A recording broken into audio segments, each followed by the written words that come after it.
Okay, good morning, November 14, Friday. Top-down analysis tayo, no? So, starting from monthly, ayan, nakalagay na yung mga support and resistance natin. High ng September, low ng October. So, ito ngayon yung magiging support zone natin on a monthly. And then, resistance niya is all-time high ng October. Sa ngayon, gumagalaw yung November, pero hindi pa tapos kaya wala tayong support and resistance gamit yung yellow line sa monthly. Maglalagay lang tayo sa weekly. At least alam na natin ngayon yung range nung galaw ng market.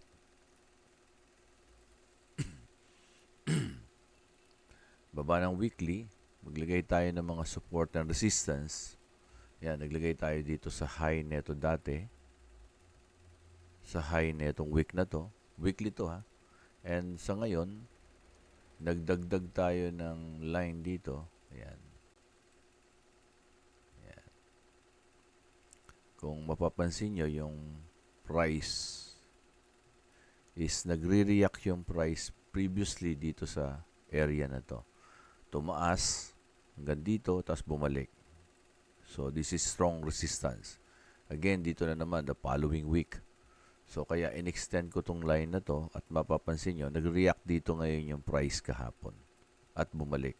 So, ibig sabihin, nag-close dito kahapon yung price.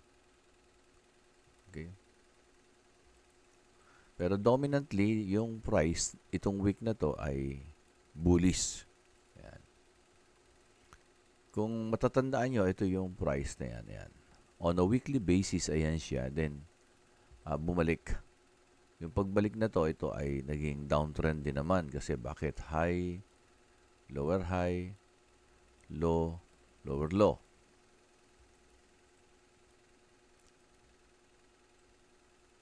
Kung ite-trace kong mabuti yan, gamit yung ginagawa ko dati.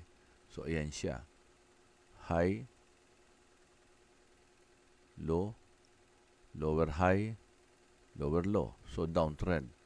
Tapos dito, nagkaroon ng ganyan, nagalaw, pababa. So, this is not lower low. This is higher low na.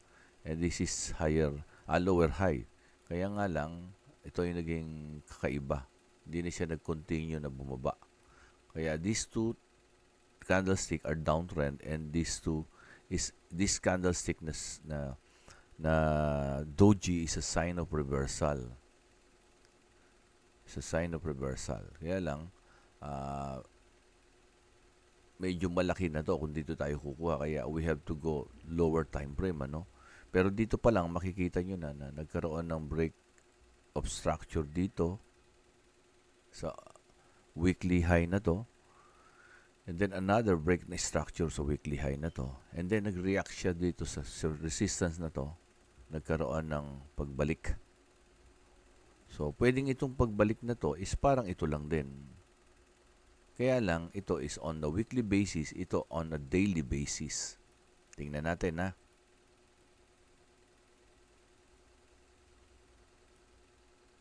On the daily basis, alam na natin na ito ngayon ay naging important na price ito or support, ganon. Pagbaba natin ng daily, makikita pa rin natin itong tatlong blue na to at saka yung mga yellow na yan. Okay. So, ayun siya. So, alam natin na ito pa rin yung high kanina na na-break, paakyat. Another high na na-break no una. Ayun. So, katulad ng sabi ko, parang yung weekly lang ito. At itong galaw ngayon na to ay maaring correction lang. Kasi ito pa yung high low. 'Di ba? Higher low. Kung i-trace kong mabuti 'yan, ang basa ko diyan, itong una to, 'yan. Taas, high, higher low. Kasi ito low na to, higher low. Tapos, yan, tumaas dyan, bumalik dyan. Medyo parang nire-respect niya yung resistance na to dati. Kasi habang papaakyat yan, resistance pa rin to. And then, bumaba, tumaas, bumaba. Ito na yung break na structure.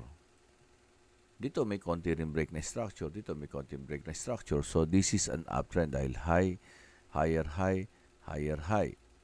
Low, higher low. So, pantay ito. Kaya sideways and then, ito na ngayon. Although this is higher low and this is higher high, pero itong candlestick na to, iba na yung galaw niya. No? Ang galaw niya, hindi na yung paganyan. Baligtad na yung galaw niyan. From here, ayan baligtad na siya pag titingnan mo talagang, pag sisilipin mo mabuti. From here, umakyat yan. So, this is higher high pa rin naman talaga. Kaya lang, bumalik. Kung ikukumpara dito, this is higher low.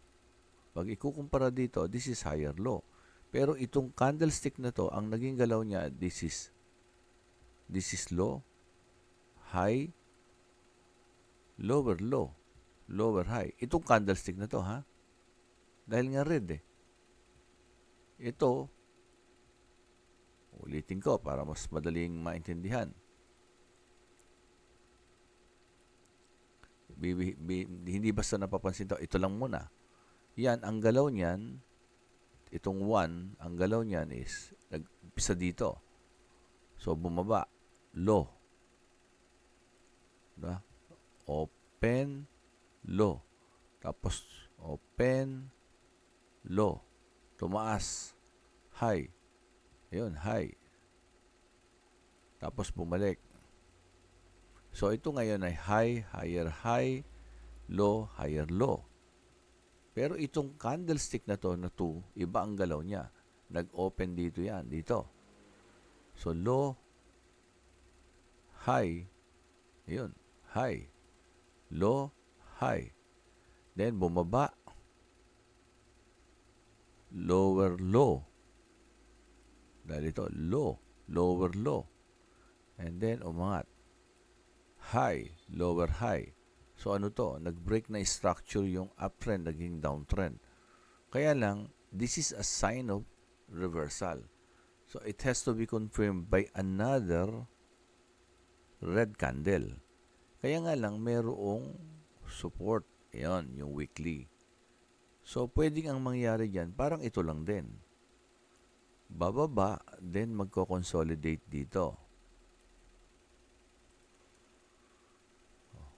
Okay. Sana na-visualize nyo na, no? Parang ito. Umangat, bumaba, then nag-consolidate. So, ito, pwedeng ganun yan. Umangat, bababa. So, maaari ngayong araw na to, bababa pa rin, then magko-consolidate dito. Or babagsak. Or aangat. Or pwede rin naman mamaya magko-consolidate dito, aangat. Kasi dominant trend niya ito para sa akin. Para sa, ang opinion ko lang yan. Kaya depende kung anong mangyayari mamaya. So anong gagawin natin? So ang gawin natin mamaya pag open ng market, punta tayo ng 1 hour, 4 hours, sige. So alam na natin na ito ay strong support ng weekly. Pwedeng yan magkaroon pa ng another candlestick yan na ganyan. Tapos, biglang magsa-sideways yan. Tingnan natin kung saan lalabas. Pwedeng dito, liquidity sweep. O pwedeng doon, liquidity sweep bago bumagsak. O dito, liquidity sweep bago umakyat. Pwedeng ganon. Yan. So, kaya, pwedeng bumaba ka pa ng lower time frame. Yan. Baba ka ng lower time frame, 1 hour, ayan. So, hindi ka mawawala basta-basta kasi those lines are your guide. Ayan. This is weekly and daily. Weekly blue, red is daily. Ito yung last low kanina.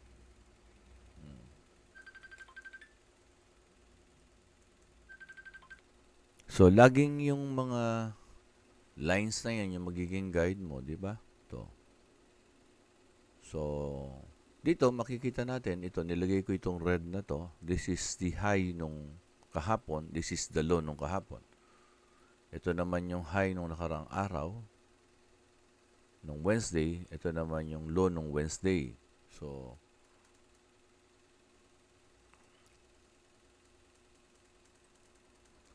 kung titingnan kasi nating mabuti yan, kung sisilipin mong mabuti, itong bawat pagitan ng line na to ay isang araw.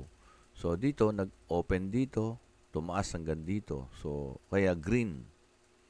Tapos dito, nag-open, tumaas dyan, bumalik. Tapos nag-close dito, halos yan ay magkapantay. So, yan ay indecision. Pag tiningnan mo sa daily. Ito, diretso. Green. So, ito parang nagpahinga. And then, ito naman, nag-open dito. Open dyan. Ayan yung katawan yan. Tapos, bumaba uli. Di ba, pantay nga. Tapos, umakyat. Ayan. Umakyat dyan. Umakyat na ganun. Ayan.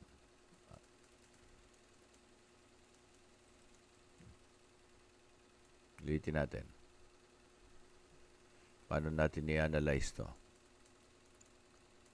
Ito, nag-open dito. Ayan, open. So, yung katawan niya nandito. Nag-close dito yan. Ang katawan niyan, ganun. Green. Ito naman, nag-open dito. Nag-close. So, ang katawan niyan, ganyan. Green pa din kasi mataas yung close. Dito yung buntot. Ayan. Ito, nag-open dito. So, ito yung katawan niya. Ito, nag-close dito. Ito yung katawan niya. So, ayan siya. Tapos, ito yung buntot. Di ba yung buntot magkapantay halos? O, tapos, ito yung buntot. Ayan. So, kaya yan, low, higher low, pantay yan. Pero to high, to higher high, and then higher high. So, nagkaroon ng sideways dito. Ayan. Kung tutuusin, parang triangle yan. Nung nag-breakout, ayan na siya.